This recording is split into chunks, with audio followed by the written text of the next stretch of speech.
आज बाप दादा की अव्यक्त महावाक्य हैं।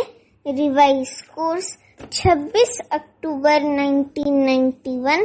मुरली का टॉपिक है तपस्या का प्रत्यक्ष फल खुशी। तपस्या का प्रत्यक्ष फल खुशी।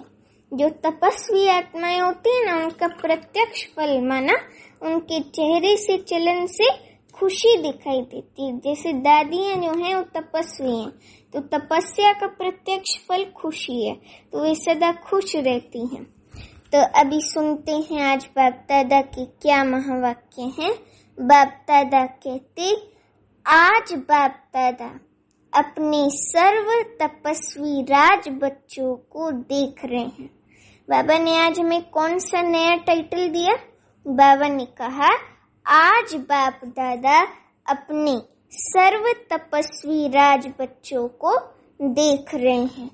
तपस्वी भी हो और राज अधिकारी भी हो, इसलिए तपस्वी राज हो। बाबा कहते कि तपस्या अर्थात राज्य अधिकारी बनना। तपस्या राजा बनता है। तपस्या जो है वो राजा बनाती है, तो सभी राजा बने हो ना। तपस्या का बल क्या फल देता है? अधीन से अधिकारी अर्थात राजा बना देता है। पहले हम अधीन होते हैं इन कर्मेंद्रियों के। अब जब से हमको ज्ञान मिला है और जैसे जैसे हम तपस्वी बनते जाते हैं, तो हमारा स्वतः ही कर्मेंद्रियों पर कंट्रोल होता जाता है, तो हम अधीन से अधिकारी बन जाते हैं। पहले तो अधीन होते हैं, वो जैसे चलाए चलेंगे, फिर अधिकारी बन जाते हैं। सर्व कर्मेंद्रियों पर अधिकार होता है। और अभी तो हमारा जो वर्षा है ना, स्वर्ग की बादशाही, उसमें तो हमारे सारे विश्व पर अधिकार है। विश्व की राजाई का वर्षा है सत्ययुग का, तो पूरा स्वर्ग पर अधिकार है। तो ये जो तपस्या है, ये हमें अधीन से अधिकारी अर्थात राजा बना देता है। इसलिए गायन भी है कि तपस्या से राज्य भाग्य प्राप्त होता है। तो देखो भाग्य कितना श्रेष्ठ है। ऐसा भाग्य सारी कल्प में किसी को भी प्राप्त नहीं हो सकता। ये जो संगम युग का श्रेष्ठ ते श्रेष्ठ, अति श्रेष्ठ, अति उत्तम हम ब्राह्मणों का भाग्य है ना, अभी हमारा हीरे तुल्य जन्म है, क्योंकि हम भगवान के साथ हैं, भगवान के बच्चे हैं, तो अभी हमारा हीरे तुल्य जन्म है। तो इसलिए अभी बाबा कहते कि ये कितना श्रेष्ठ भाग्य है। ये इतना श्रेष्ठ है कि पूछो नहीं। अभी हमारे साथ भगवान है। वो देवताओं के साथ, तो जब हम देवता बनते हैं तो हमारे साथ बाबा तो होता नहीं। बाबा तो बिछड़ जाता है हमसे, तब से बाबा परम धाम में बैठ जाता है। फिर कलयुग अंत में दुर्गति में बाबा का आने का पार्ट है। तो अभी हम बाबा के साथ हैं, हम अपनी झोली भर रहे हैं बाबा के प्यार से। तो ये देखो कितना श्रेष्ठ भाग्य है। जिसको दुनिया ढूंढ रही है वो हमारे सम्मुख बैठा है। तो ऐसा भाग्य सारी कल्प में किसी को भी प्राप्त नहीं हो सकता। इतना बड़ा भाग्य है जो भाग्य विधाता को अपना बनाती है। ये जो हमारा सर्वश्रेष्ठ भाग्य है ना, ये इतना बड़ा भाग्य है जो स्वयं भाग्य विधाता शिव बाबा को ही अपना बना दिया है। बाबा कई बार कहते हैं ना कि तुम बच्चों के प्यार में मैं बंधा हुआ हूँ, तो बाबा को ही प्रेम में बांध लिया है और बाबा को ही अपना बना लिया है। बाबा ने भी हमें अपना बनाया और हमने भी बाबा को अपना बना लिया। तो स्वयं भाग्य विधाता को अपना बना लिया, तो ये कितना श्रेष्ठ भाग्य है, समझे। एक एक भाग्य अलग मांगने की आवश्यकता नहीं है। भाग्य विधाता से सर्व भाग्य वर्षे में ले लिया है। वर्षा कभी मांगा नहीं जाता है। सर्व भाग्य भाग्य विधाता ने स्वयं ही दे दिया है। जितना भी सर्व प्रकार का भाग्य है ना, वो भाग्य विधाता शिव बाबा ने स्वयं ही दे दिया है, स्वयं ही आकर के दिया है। तो तपस्या अर्थात आत्मा कहती है मैं तेरी तू मेरा, इसको ही तपस्या कहा जाता है। मैं बाबा की, बाबा मेरा, और हमसे खुश नसीब कोई नहीं। ये नशा और फकुर, इसको तपस्या कहा जाता है। तपस्या का अर्थ सुना?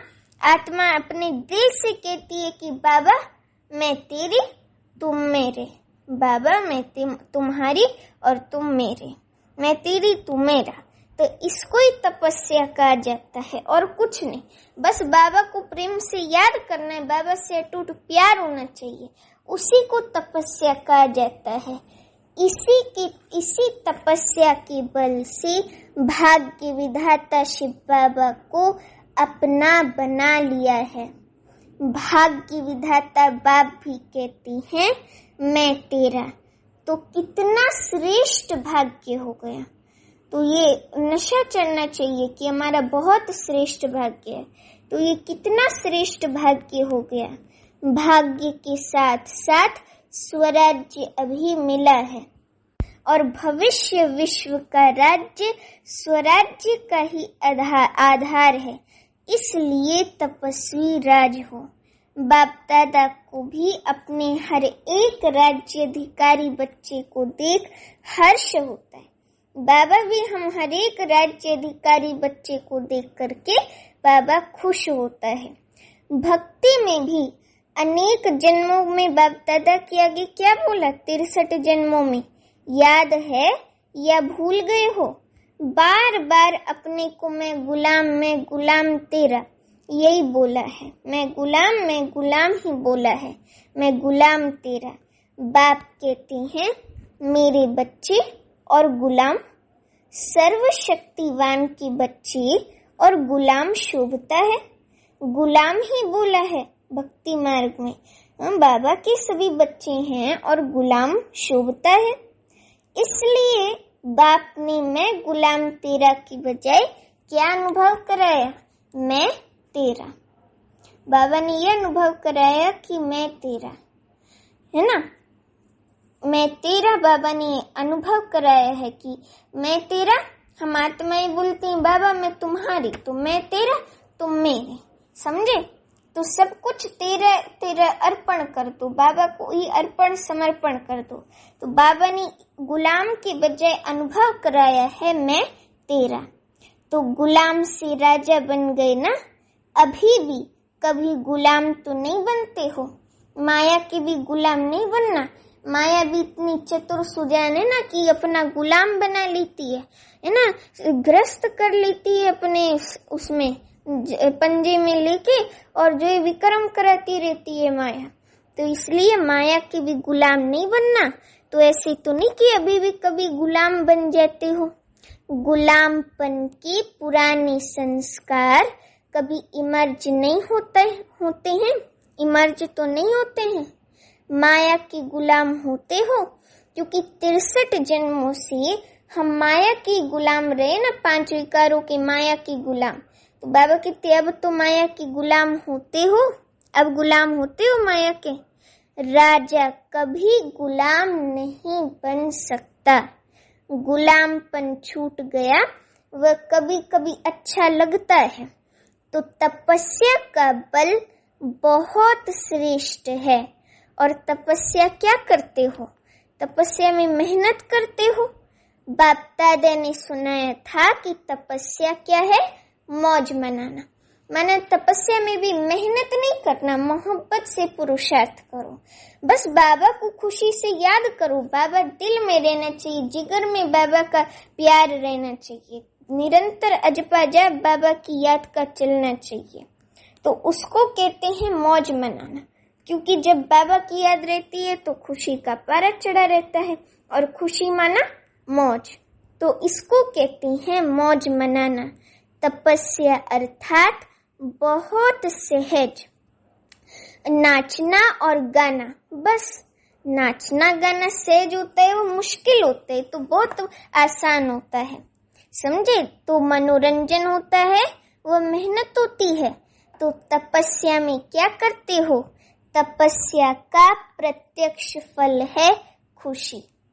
देखो, तपस्या जो करते हैं ना, जो तपस्वी आत्माएं होती हैं, उनके चेहरे से, चलन से खुशी की फलक दिखाई देती है। वो सदैव खुश रहते हैं। तो इसलिए बाबा कहते कि तपस्या का प्रत्यक्ष फल है खुशी। तो खुशी में क्या होता है? नाचना। खुशी में नाचना ही होता है ना। अभी बछड़ा भी या कोई जानवर भी खुश होता है तो खुशी में ऐसे ऐसे उछलता है, खगियां मारता है। अभी हमने 2-3 दिन पहले ही एक बछड़े को देखा, बहुत खुश था, तो गोल गोल गोल गोल झूम रहा था खुशी में। तो नाचना जो है वो सहज होता है कि मुश्किल होता है? तो खुशी में रहो। तपस्या का प्रत्यक्ष फल इसीलिए खुशी है। तो तपस्या अर्थात खुशी में नाचना और बाप की और अपने आदि अनादि स्वरूप की गुण गाना। आदि है हमारा लक्ष्मी नारायण देवी देवता स्वरूप, और अनादि है हमारा आत्मिक स्वरूप परम धाम का। तो अपने आदि और अनादि स्वरूप के गुण गाना, इसको तपस्या कहते हैं। तपस्या मतलब खुशी में नाचना, माया के शिकंजे में नहीं आना, और बाप की आगे और अपने अनादि आदि स्वरूप के गुण गाना। तो ये गीत कितना बड़ा और कितना सहज है, बहुत ही सहज है। इसमें गला ठीक है व नहीं ठीक है इसकी भी जरूरत नहीं। गला ठीक नहीं है तो मन से तो गीत गाते हो ना सभी। दुख के भी गीत गाते हैं तो सुख के भी गीत गाते हैं, तो मन से भी गीत गा सकते हैं। निरंतर ये गीत गा सकते हो।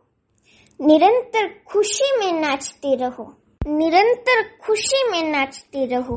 तो तपस्या का अर्थ क्या हुआ? नाचना और गाना।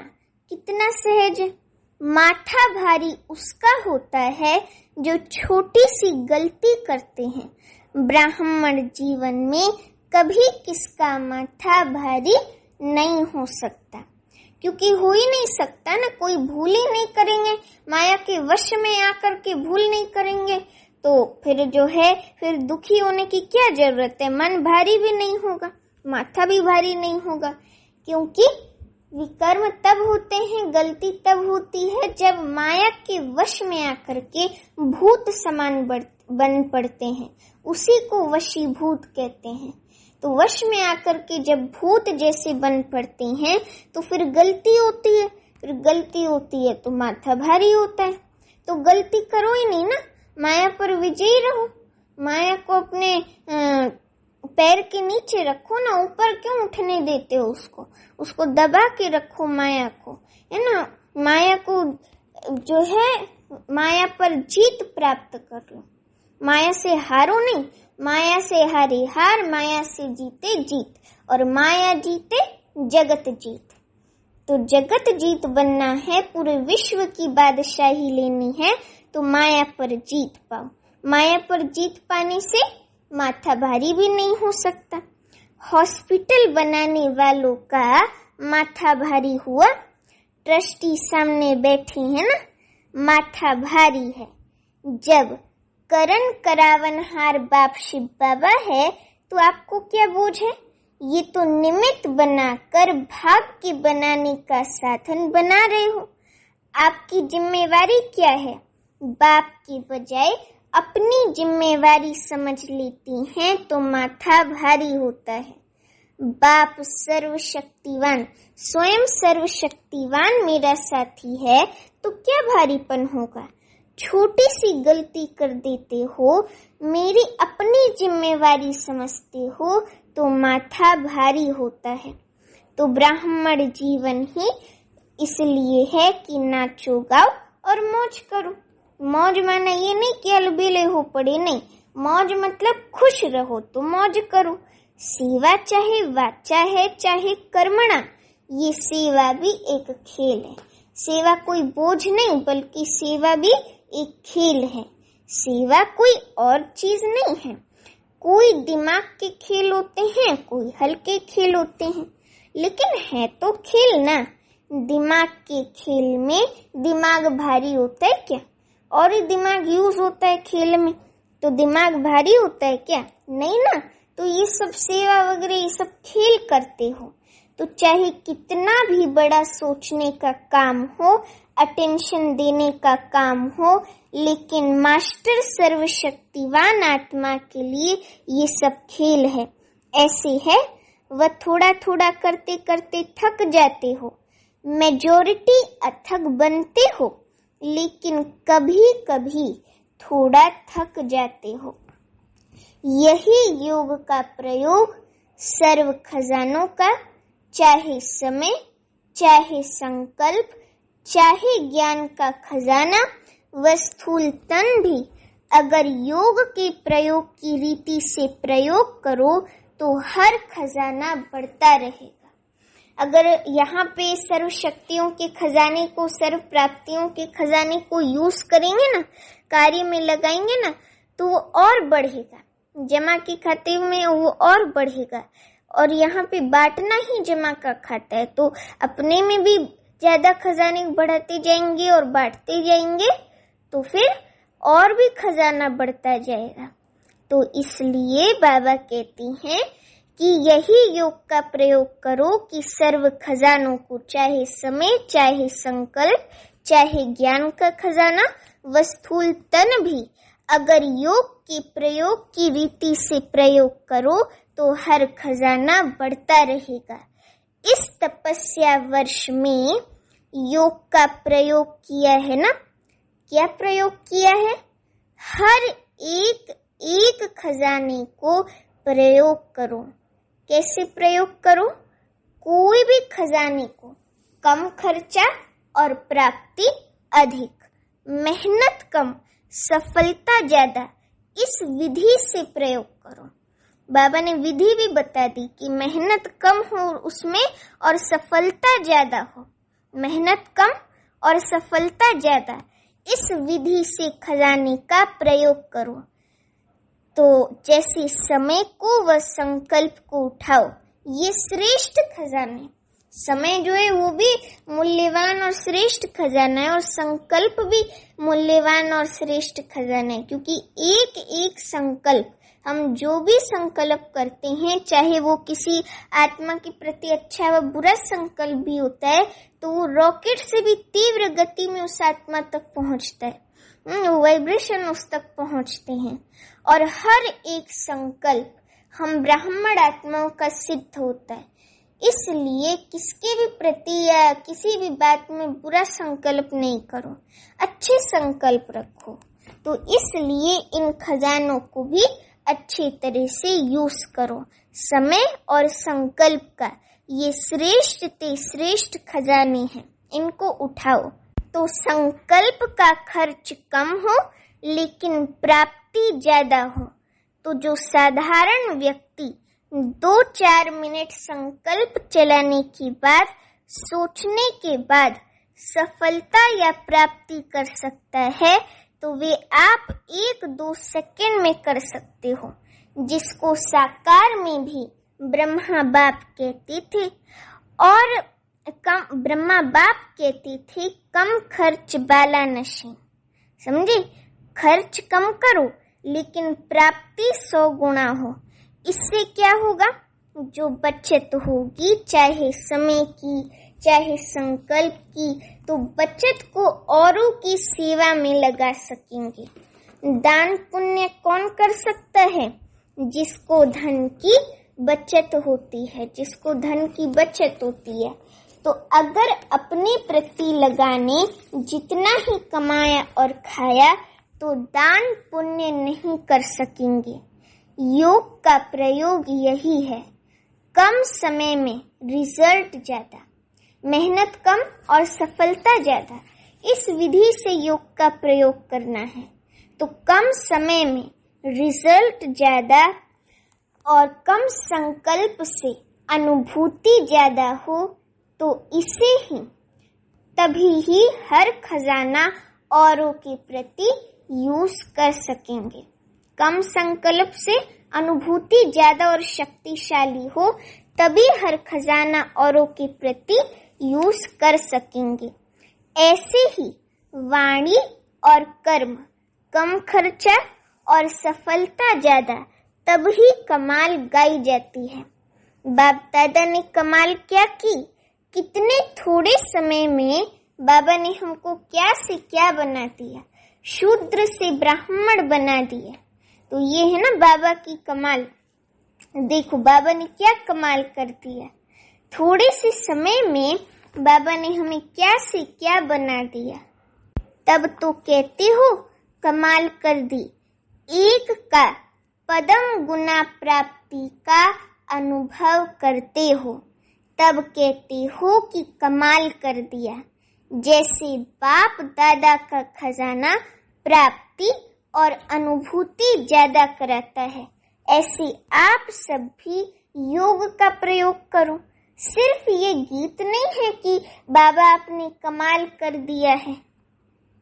एक गीत है ना, हो बाबा आपने कमाल कर दिया, हो बाबा आपने कमाल कर दिया, हमारा सारा जीवन आपने खुशहाल कर दिया, हो खुशहाल कर दिया, हो।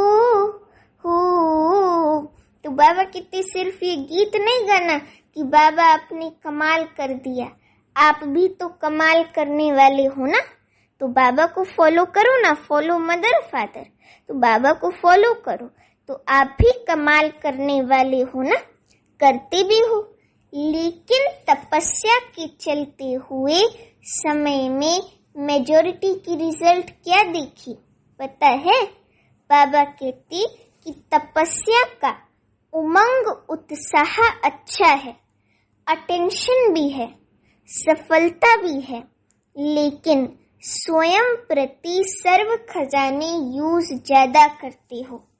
अपनी अनुभूतियां करना ये भी अच्छी बात है, लेकिन तपस्या वर्ष स्वयं प्रति और विश्व सेवा प्रति ही दिया हुआ है। तपस्या की वाइब्रेशंस विश्व में और तीव्र गति से फैलाओ। जो सुनाया कि योग के प्रयोग को और अनुभव की प्रयोगशाला में प्रयोग की गति को बढ़ाओ। बाबा कहते कि वर्तमान समय सर्व आत्माओं को आवश्यकता है कि आपकी शक्तिशाली वाइब्रेशंस द्वारा वायुमंडल द्वारा परिवर्तन होने की, इसीलिए प्रयोग को और बढ़ाओ। सहयोगी बच्चे भी बहुत हैं, ये सहयोग ही योग में बदल जाएगा। एक है स्नेही सहयोगी और दूसरे हैं सहज योगी, सहयोगी योगी। तो एक है स्नेही सहयोगी संबंध संपर्क में, और एक है सहयोगी योगी, और तीसरे हैं निरंतर योगी प्रयोगी। अभी अपने से पूछो मैं कौन? लेकिन बाप दादा को तीनों ही प्रकार के बच्चे प्रिय हैं, क्योंकि बाबा के तो सभी बच्चे हैं, तो बाबा को तीनों ही प्रकार के बच्चे प्रिय हैं। कई बच्चों के वाइब्रेशंस बाप दादा तक पहुँचे हैं, बाप दादा के पास पहुँचे हैं। भिन्न भिन्न प्रकार के वाइब्रेशंस हैं।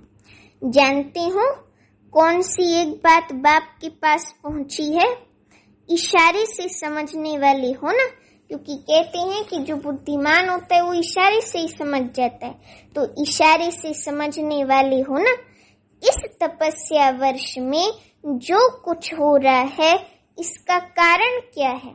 बड़े बड़े प्रोजेक्ट कर रहे हो, इसका कारण क्या? कोई समझते हैं कि यही तपस्या का फल है, कोई समझते हैं कि तपस्या वर्ष में ये क्यों। दोनों वाइब्रेशंस आती हैं, समझे, दोनों वाइब्रेशंस आते हैं, लेकिन ये समय की तीव्र गति और तपस्या का फल है। कोई समझते हैं तपस्या वर्ष में ये क्यों, दोनों वाइब्रेशंस आते हैं, लेकिन ये समय की तीव्र गति और तपस्या के वाइब्रेशन से आवश्यकता का पूर्ण होना ये तपस्या के बल का फल है। फल तो खाना पड़ेगा ना, फल से ही बल मिलेगा, तो ये तपस्या के बल का फल है, फल तो खाना पड़ेगा। ये ड्रामा दिखाता है कि तपस्या सर्व आवश्यकताओं के समय पर सहज पूर्ण कर सकती है। समझा? क्वेश्चन नहीं उठ सकता कि ये क्यों हो रहे हैं। तपस्या अर्थात सफलता, सहज अनुभूति हो। आगे चलकर असंभव कैसे सहज संभव होता है, ये अनुभव ज्यादा से ज्यादा करते रहेंगे। विघ्नों का आना, ये भी ड्रामा में आदि से अंत तक नोंद है। ये विघ्न भी असंभव से संभव की अनुभूति कराते हैं। और आप सभी तो अनुभवी हो ही गए ना सभी अनुभवी।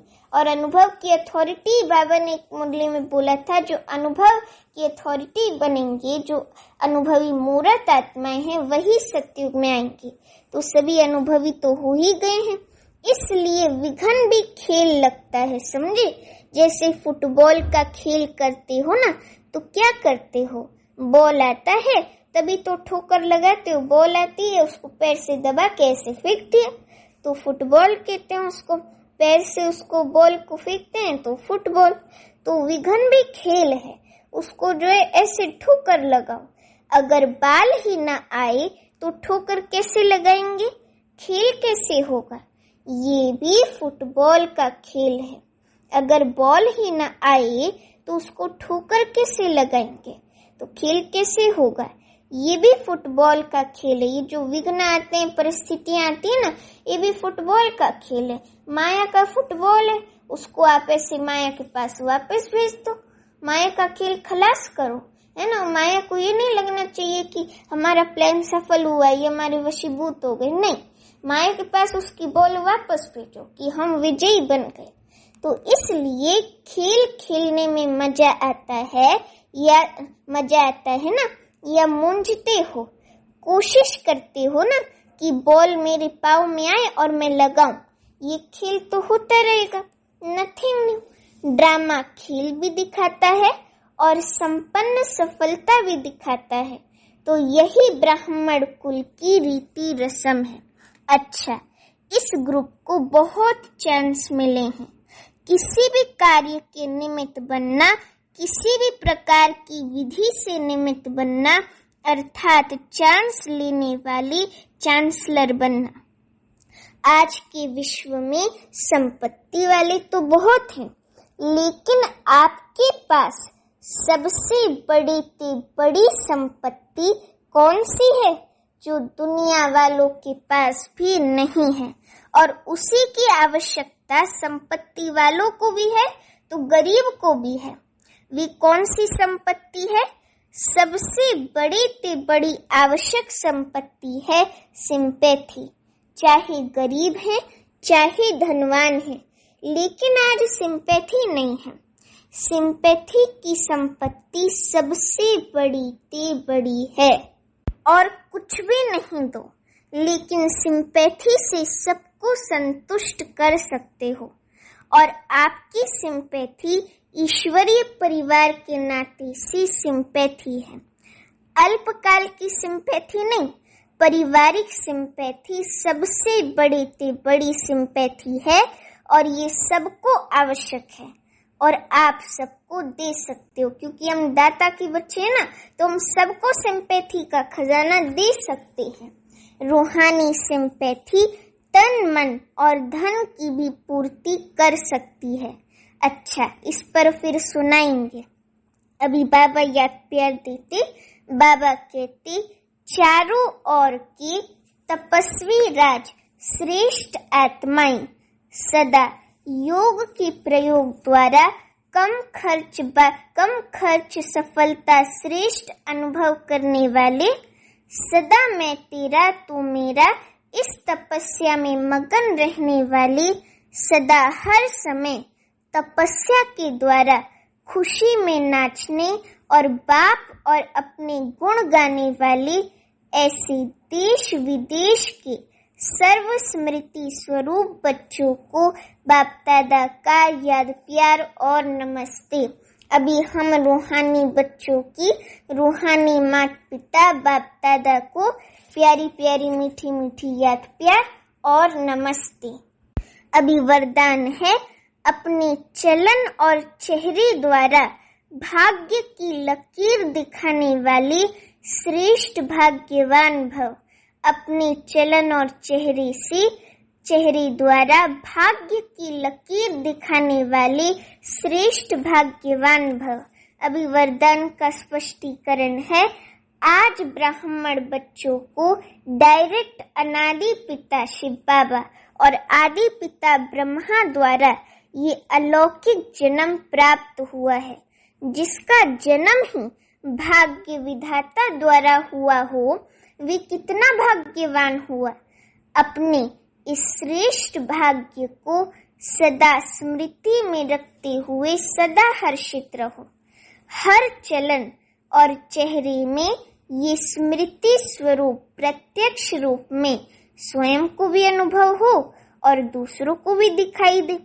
आपके मस्तक बीच ये भाग्य की लकीर चमकती हुई दिखाई दे, तब कहेंगे श्रेष्ठ भाग्यवान आत्मा। अभी स्लोगन है, योगी तू आत्मा वे है जो अंतर्मुखी बन लाइट माइट रूप का अनुभव करता है। योगी तू आत्मा वे है जो अंतर्मुखी बन लाइट माइट रूप का अनुभव करता है। लाइट माइट हाउस स्थिति का जो आत्मा अनुभव करता है, तो वही योगी तू आत्मा है। तो ये थे बाबा के आज के अव्यक्त महावाक्य। बाबा ने हमें अच्छे से स्पष्ट किया कि कैसे तपस्या का प्रत्यक्ष फल खुशी है, और बाबा ने हमें बहुत से सर्व खजाने दिए हैं, सर्व प्राप्तियां दी हैं। तो उसको यूज करने की आज बाबा ने विधि बताई कि मेहनत कम और सफलता ज्यादा। इस विधि से प्रयोग करो खजाने को, समझे। हर एक खजाने को मेहनत कम हो और सफलता ज्यादा मिले, इस विधि से हमें प्रयोग करना है। और आज बाबा ने बोला कि हमें निरंतर खुशी में रहना है, निरंतर खुशी में नाचते रहना है। और तपस्या अर्थात बहुत सहज नाचना और गाना, बस खुशी में झूमना, बाबा के प्यार में नाचना और अपने भाग्य के गीत गाना, अपने अनादि आदि स्वरूप के गीत गाना। तो तपस्या का अर्थ है नाचना और गाना, बस। और सदैव यही समझना है कि मेरे साथ सदैव मास्टर सर्वशक्तिवान है। तो मेरे लिए ये सब खेल है, और ये जो भी परिस्थितियां आती हैं जीवन में, विघ्न आती हैं, ये सब तो फुटबॉल की तरह है ना। माया इधर हमारे पैर के पास फुटबॉल भेजती है, हम भी उसको ऐसे उसके पास भेज देंगे, माया के पास, है ना। माया के ऊपर विजयी बन जाएंगे। तो ऐसे हमें फुटबॉल का खेल खेलना है। और ये जो सेवा है ना, ये भी खेल है, चाहे दिमाग लगे सेवा में, चाहे स्थूल सेवा हो, सब कुछ खेल है। और आज बाबा ने बोला कि केवल ये गीत नहीं गाना है कि बाबा आपने कमाल कर दिया, लेकिन हमें भी कमाल करना है। तो अभी बाबा ने जो कमाल करने को बोला है, वो कमाल हमें बाबा को करके दिखाना है अगले संडे तक। और सिंपैथी को अपनाना है। बाबा कहते कि सिंपैथी की संपत्ति सबसे बड़ी ते बड़ी है, तो सिंपैथी की संपत्ति को अपनाना है। तो ये थे आज के बाबा के महावाक्य। अच्छा, ओम शांति।